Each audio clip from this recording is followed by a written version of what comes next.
Hey guys, I want to show you three very inexpensive hatchets that are a must-have for you axeholics out there like me, that are inexpensive and pretty easy to find and are also really high quality.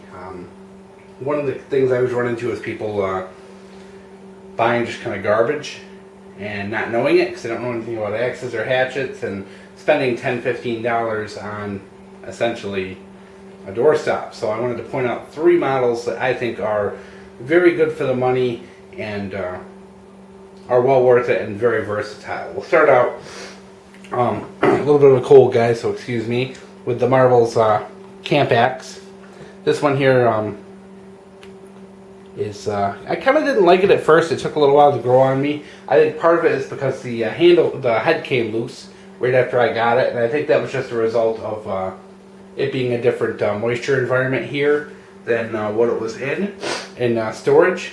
But I was able to get it tightened back down without having to do any real work. I think it was just, like I said, I think it was just a matter of that. So basically I ended up just kind of soaking it with linseed oil and letting it swell, and it hasn't given me a problem since.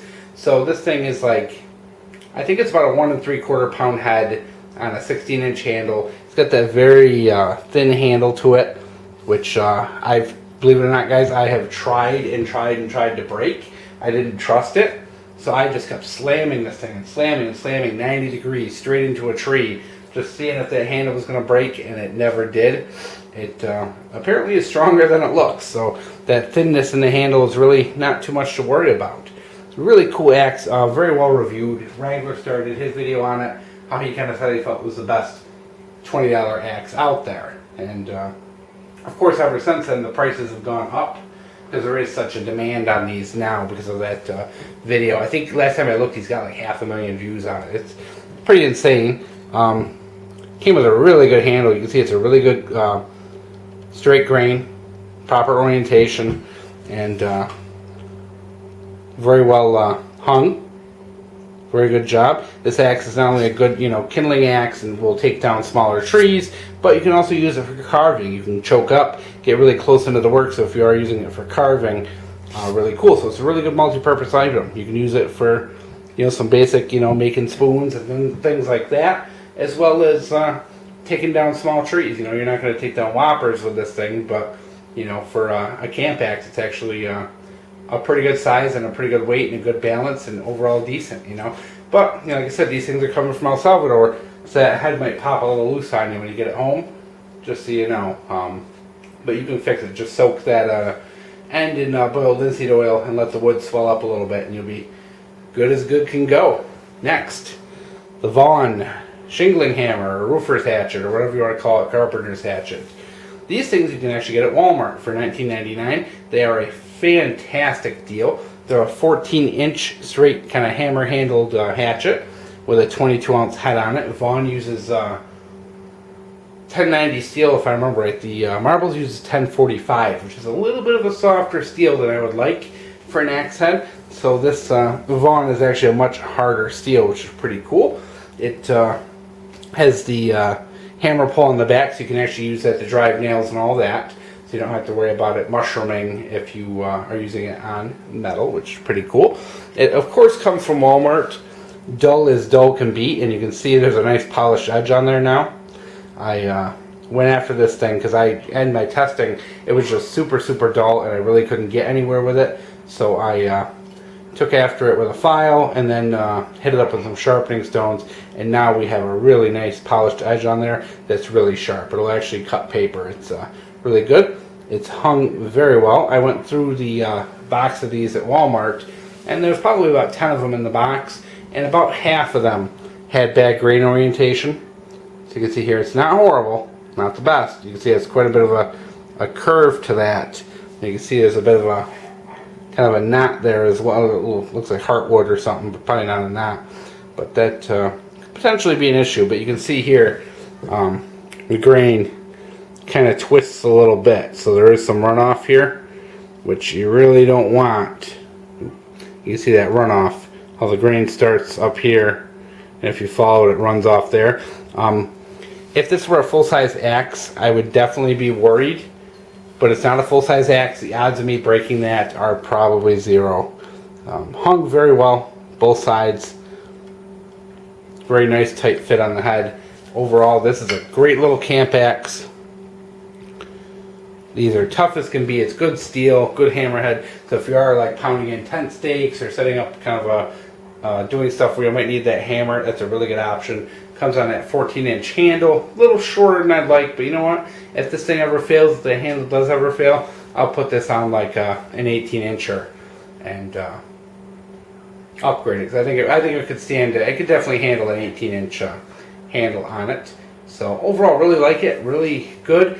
You know, and it didn't take me long. That 1090 steel takes a fantastic edge. I'm telling you, maybe 10 minutes of filing and maybe 10 minutes of polishing. I basically just, like I said, I hit it up with a metal file. Hit it up with I think maybe my 1000 grit stone, and then my 3000 grit stone, and then I took actually my Dremel with a buffing wheel and just kind of buffed along the edge a little bit just to give it a little bit of a shine. Fantastic little guy, and with a sharp edge on this thing, it splits kindling like you wouldn't believe. It takes limbs. Very, very good. Not something I would take a tree down with. This thing is a little short. You're not going to get much leverage to do any felling with it. But I mean, you can take down saplings, but that's about it. And once again, it's another one you can get really up close, tight, and personal. So if you want to do some carving work or close-up fine work with this, it will work as well. Plus, you do have that option, of course, is using it as a hammer. So cool for the money, 20 bucks. How can you go wrong? Last but certainly not least, the council tool, Hudson Bay. These things are kind of well sought after, and you can see this one does not have a lot of use on it at all yet. I've had it for about a month or so. I only kind of brought it out to do some light just taking down some branches and clearing some brush with it so far. Nothing major at all. Kind of disappointing they painted the top here so you really can't see the grain orientation, but on the bottom you can see it is dead wrong, completely opposite of the way it should be. But you know what, that is not a major issue, guys. I know everyone always like, oh my god, you need grain orientation, it says so in an axe to grind. But if you also look at the Forest Service regulations, the Forest Service would accept this. Grain orientation is not the most important thing to the strength of an axe. The most important thing is that there not be runoff, and that the individual grain lines are straight. And in this case, you can see you can follow these all the way from one end to the other. There is no runoff in this axe, so I'm not concerned at all about it breaking. Once again, it's a shorter handled axe, so quality control issues like that are not going to be a big deal. I know it's the like I know we've all watched an axe to grind and heard what he said, but you know, the Forest Service doesn't feel it's that big of a deal, and the Forest Service buys millions of axes. You know, they've been doing this a long time, and their requirements, I think, are good enough for me. It's got a little bit of a pull there, really heavy black paint on this sucker, and the edge is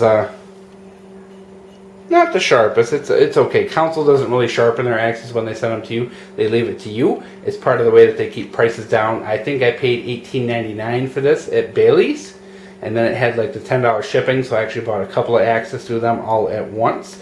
The council tools, I think, are really good. The axe is hung very well. It's a really nice balance to it. It's really kind of forward heavy. So when you're holding it, it just really definitely seems to want to chop, and you can take some pretty decent sized trees with this, as well as kindling and limbing and all that. Once again, it's another, this design, you can get up really close and personal for carving and close-up work. The profile, it's a very nice thin profile bit. So you can do, you see it's a very nice thin bit, so you can sharpen this thing up really, really nice and get a lot of work out of it. So there you go, guys. 3 very inexpensive, easy to find axes that won't break the bank and are also really good quality. And in fact, I don't think you're going to get any axes better than this in this price range. You got to go up to get better. So there you go. Hope you guys enjoyed. There it is.